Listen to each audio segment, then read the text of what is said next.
menatap tajam ke arah selatan. Di seberangnya Australia bergeming, pasang badan dalam sunyi, didukung sekutu-sekutu lamanya, Amerika Serikat dan Inggris. Sebuah informasi bocor, sebuah desas-desus yang menyeruak seperti asap dari bara mengatakan bahwa Australia diam-diam mendukung organisasi Papua Merdeka, bukan hanya dengan semangat, tapi juga senjata. Dan kabar itu menyentak dunia.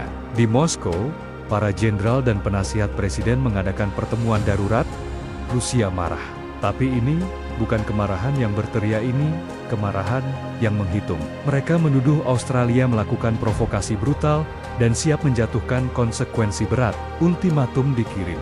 Dan di balik itu, strategi mulai dijalankan. Satelit Rusia mulai menyorot langit Papua, kapal-kapal selam mulai menyusup pelen-pelen ke perairan Pasifik Selatan. Dan tak lama kemudian, muncul kabar mengejutkan.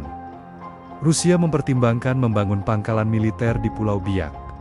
Sebuah sinyal terang, Moskow tak ingin hanya jadi penonton di teater kekuasaan Asia Pasifik. Kenapa Biak? Karena Biak ibarat bidak kuda dalam papan catur strategis dekat dengan Australia, menghadap Lautan Pasifik, dan berada di wilayah sah Indonesia. Sebuah pijakan emas untuk memproyeksikan kekuatan militer dan politik. Sementara itu, di Jakarta, wajah-wajah pemerintah mulai mengeras. Indonesia berada dalam posisi terjepit. Di satu sisi, kedaulatan harus dijaga. Di sisi lain, tekanan datang dari dua kutub dunia yang saling berseteru. Pilihan salah langkah bisa berarti kehancuran. Di tanah Papua sendiri, konflik bersenjata membara. TNI bergerak agresif ke wilayah pegunungan untuk menggulung basis OPM. Namun, OPM tak diam. Mereka bergerak lincah seperti bayangan di hutan, menyerang, mundur, menyerang lagi. Setiap minggu, kabar kontak senjata terus berdatangan, tapi tak semua korban bisa dihitung. Banyak yang hilang dalam senyap. Dan seperti biasa, rakyat sipil lah yang jadi tumbal utama. Anak-anak tak lagi bisa sekolah. Klinik kekurangan obat. Desa-desa dibakar. Warga mengungsi. Hidup dalam ketakutan, dalam pertanyaan yang tak pernah terjawab. Kapan semua ini berakhir? Perdana Menteri Australia pun akhirnya angkat suara. Dalam pidatonya, ia menepis tuduhan dukungan terhadap separatis. Tapi di balik nada tenang, terselip penegasan. Australia akan terus membela nilai-nilai demokrasi dan hak asasi manusia. Sebuah kalimat yang terdengar idealis, namun ambigu. Apakah ini berarti campur tangan? Apakah ini berarti keberpihakan? Sekutu-sekutu Barat pun bersuara. Amerika dan Inggris mendesak Australia untuk meninjau ulang kebijakannya. Namun, secara tersirat, mereka tak ingin kalah pamor dari Rusia.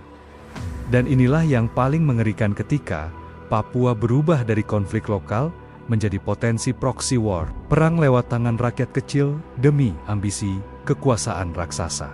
Forum-forum diplomatik mulai membicarakan Papua, tapi suara rakyat asli Papua nyaris tak terdengar. Seperti bisikan lemah dalam ruangan penuh teriakan para elit dunia. Beberapa negara Asia Tenggara mencoba menginisiasi dialog damai, namun suara mereka tenggelam dalam kegaduhan kepentingan strategi. Seperti lilin kecil di tengah badai.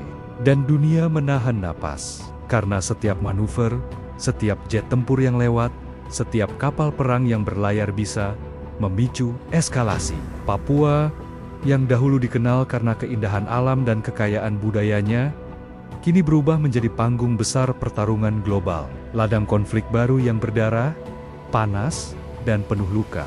Pertanyaannya, kini menggantung di langit Papua.